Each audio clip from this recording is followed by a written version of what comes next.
खरं तर गेल्या 2-2.5 वर्षापूर्वी एसीबीने चौकशी सुरू केली होती आणि त्यावेळी आम्ही योग्य पद्धतीने ते चौकशीला माहिती दिली होती.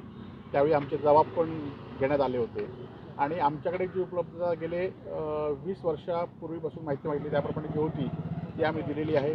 पत्नीने सुद्धा जी तिच्या नावावर मालमत्ता आहे ती पण दिलेली आहे.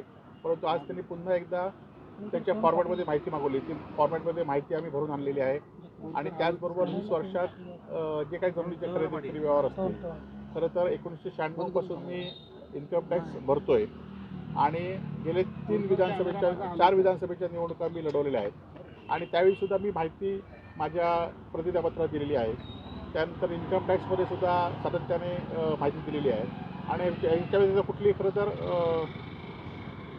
एसीबीची एकीकडे चौकशी होत असताना एसीबी एखाद्या गुन्ह्याची चौकशी करू शकते, परंतु इन्कम टॅक्स हे त्यातले निष्ठान असतात आणि तरीसुद्धा माझी 2 वर्ष 2दा स्क्रुटिनी केलेली आहे आणि त्यामुळे अशा सगळ्या फाईल आम्ही त्यांना घेऊन दाखवलेल्या आहेत. परंतु एखाद्याला चौकशीसाठी दबाव आणायचा किंवा त्रास द्यायचा असेल तर त्यांना आपण काय करू शकत नाही, परंतु त्यांना जे सहकार्य लागेल ते सहकार्य मी करणार आहे आणि मी आता त्यांच्याकडे हजर होऊन त्यांना जी माहिती दिली त्याच्याविषयी वेगळी काय माहिती असेल तर ती सुद्धा त्यांना देणार आहे. पण इलेक्शनच्या ह्याच्यामध्ये चौकशीचा फेरा जो आहे तो थांबला होता आणि आता इलेक्शन नंतर पुन्हा एकदा ह्या चौकशी ससेमिरा चालू झाला आहे. नेमकं काय वाटतं याच्यामध्ये?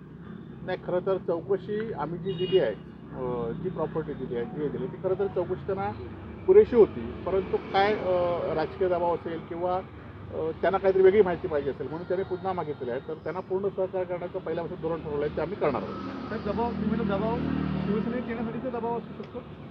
नाही नाही, असं काय मला कोणी कुठे या म्हणून सांगितलं नाही, परंतु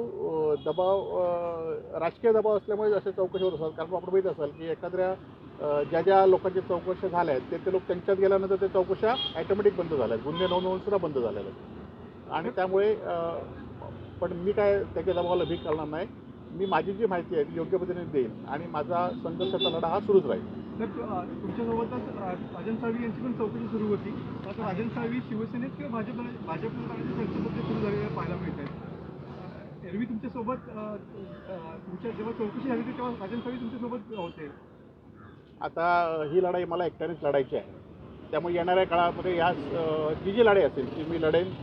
कोण माझ्या असलं आणि कोण नसेल त्यामध्ये काही मोठा फरक पडणार नाही, परंतु चौकशीला योग्य पद्धतीने माहिती देण्याचं काम मी निश्चित करेन. सर फॅमिली तुमच्या मिसेसला देखील बोलवलेलं आहे, त्यापूर्वी देखील चौकशी की पहिल्यांदा येतात? नाही, त्या एकदा आलेल्या त्यांनी माहिती दिली होती. आता पुन्हा माहिती मागितली तर त्यांना ती माहिती देतील. त्या पण त्याच पद्धतीने खमक्या आहेत, त्या पण त्या पद्धतीने चौकशीला सामोरे जातील आणि योग्य पद्धतीने माहिती देतील. बरं, तुम्ही म्हटलं की यापूर्वी माहिती दिलेली आहे पण पुन्हा एक वेगळा फॉर्मॅट दिला त्यामध्ये माहिती मागितली. हे तफावत आहे, वेगळे प्रश्न आहेत की सेम गोष्टीच आहेत? नाही, त्यांना आता माझ्या मते इथले अधिकारीसुद्धा बदललेले आहेत, त्यामुळे त्यांना काही वेगळी माहिती पाहिजे असेल त्यामुळे त्या पद्धतीने सुद्धा माहिती आम्ही देऊ. ठीक आहे सर, थँक्यू.